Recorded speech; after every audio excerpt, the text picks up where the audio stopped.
You may have seen these cute little creatures pop up on your timeline and wondered where they came from. Or you might have heard about some game controversy relating to Pokemon and Nintendo. No matter how these creatures have invaded your life, I'm here to introduce and review Palworld. Palworld is an early access game by Pocket Pair and just got released in January of 2024. It is tagged as a monster catching, survival, and crafting game where you collect pals to work and fight for you.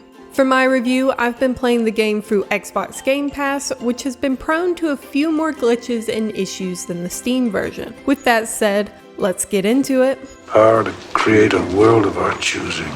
Creating a new world is like creating a custom save file that can be unique to your individual playstyle.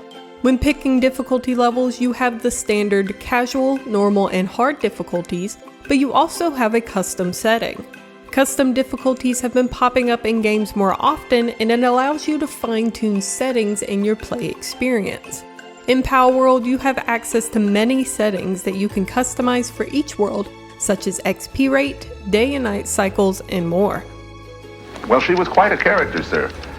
The character creator in Palworld is not very extensive, but this is an early access game, so there could be plans to work on it further if that is a selling point for you. Regardless, you have different face options, eyes, body sliders, hairstyles, and colors to choose from. Alright, let's get started. In my opinion, Palworld has a decent tutorial system to get you started. It teaches you how to get materials, capture pals, and how to start building your base. You are placed in an area with a lot of low-level pals and some good materials around. I will say it is a little startling having to beat pals into submission and then capture them to work for you. This is my home now. Fairly soon you'll be prompted to make a pal box and build your base. Here you can build structures and buildings for living and working.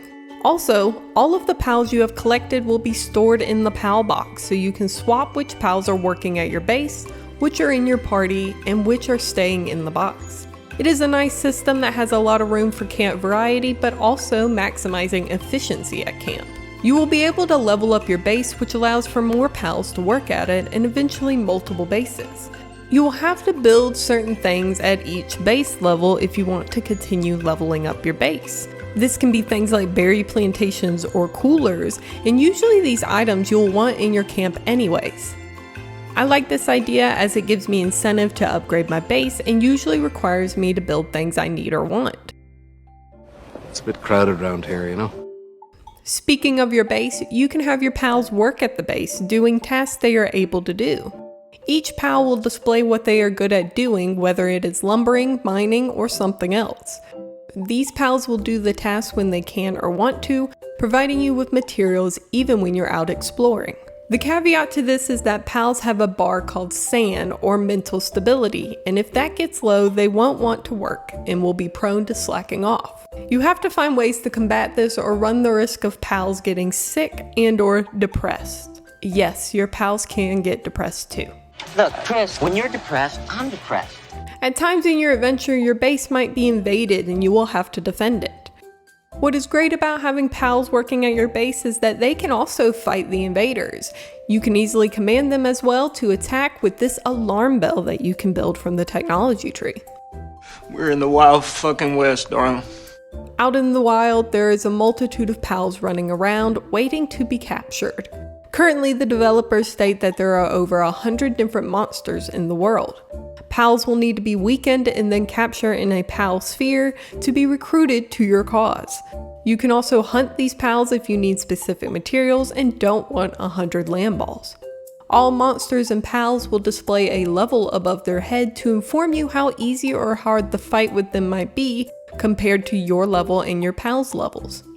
Some pals double as mounts, included winged friends, and some pals are alpha bosses. These require some tactics to get, but there are many different ones located around the entire map, and they are not in abundance like the other pals. In general, there is no shortage of pals for you to find within this world. Honey, I'm trying to survive here. This game is a survival game, so you do have to take care of yourself in terms of food and temperature. Being too hot or too cold is detrimental to your health, and you will have to find means of feeding yourself and your pals during your journey. You also have to manage the weight you are carrying in your inventory, as too much will grind you to a halt. You have to repair your armor and tools when they decay or get damaged as well. Tools will break over time and become less effective at their jobs, while broken armor will provide no benefit in combat. I find the survival system straightforward and simple, which I enjoy. I believe that this system would be easy for most players to understand, and it would be an easy enough system to learn for first-time players as well. Some new technology or drug? Palworld has an extensive technology tree that I'm thoroughly enjoying. When leveling up or finding a waypoint, you will get technology points that you can spend in the technology tree for new items and structures.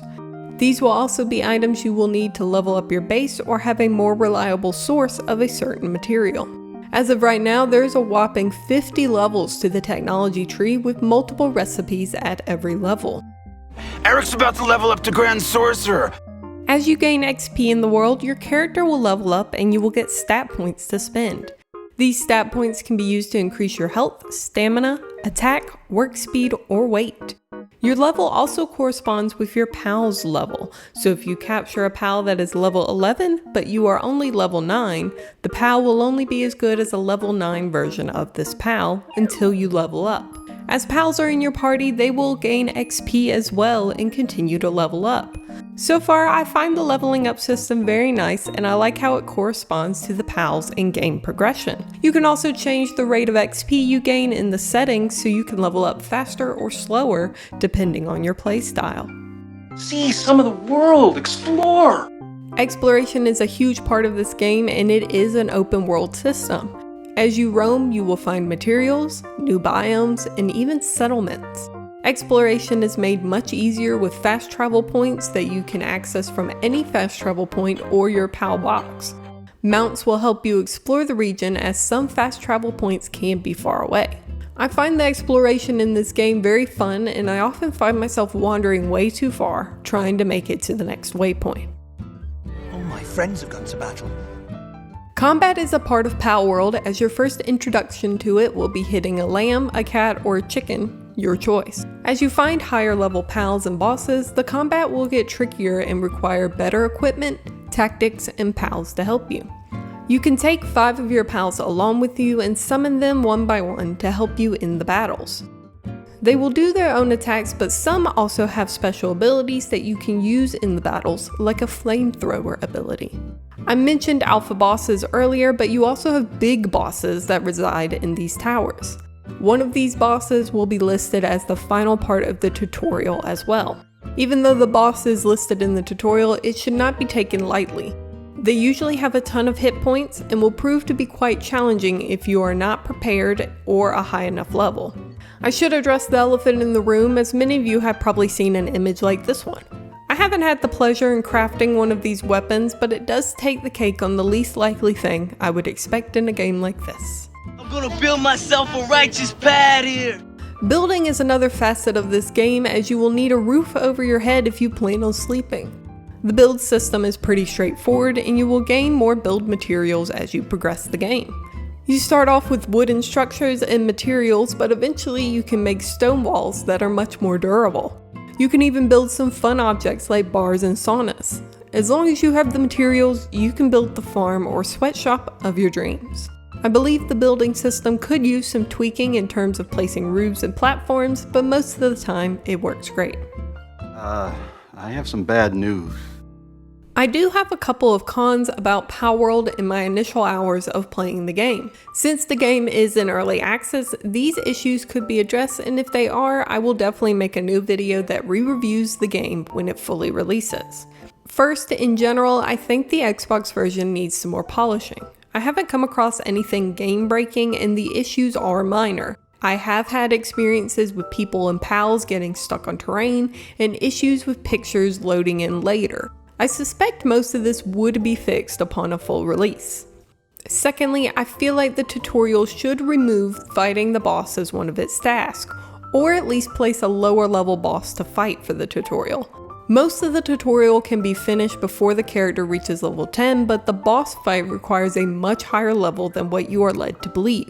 I would prefer a potential level range listed when you go to fight the boss, or even a symbol to inform the player they are underleveled and under power. Otherwise, the boss fights can be pretty brutal and frustrating. I still haven't been able to fight the first boss, and I'm not sure when I'll be able to. In general, I don't find that I enjoy the combat, but I don't hate it either. Combat feels like a delicate system in that your character probably won't do a ton of damage, and your pals will instead, which can be a hard concept to get used to. Secondly, I do find it hard to manage weakening the creatures and then capturing them before my pals murder the creature. You can unsummon and command your pals to not attack, but I find I'm not fast at this motion during the battle. This is just something to be aware of if this is a system that is new to you. Let's wrap it up. Currently, Palworld is an early access game and it's available on Steam and Xbox Game Pass, but should you get it? My conclusion, Drumroll, please. is yes, especially if it's a game that interests you already. The game seems to have hours of content and plans for expansion in the future. There is also a multiplayer option for you and your friends to journey together. On the Steam version, up to 32 players can play on the same server, and this is looking to expand to the Xbox version and improve. The developers of Palworld have already released their early access roadmap for upcoming updates as well. This includes things like PvP, Steam and Xbox crossplay, as well as new islands, pals, bosses, and technologies. So it seems like a lot of content is still coming down the pipeline for Palworld. So if you find yourself able to spend the money or have Game Pass already, I say give Palworld a shot. We will have to see what is in store next for Palworld, and I'll keep you updated on any big updates and changes to the game when they come along. If there is anything else you would like to see from this game, please let me know. As always, thanks for watching and good luck on your adventures.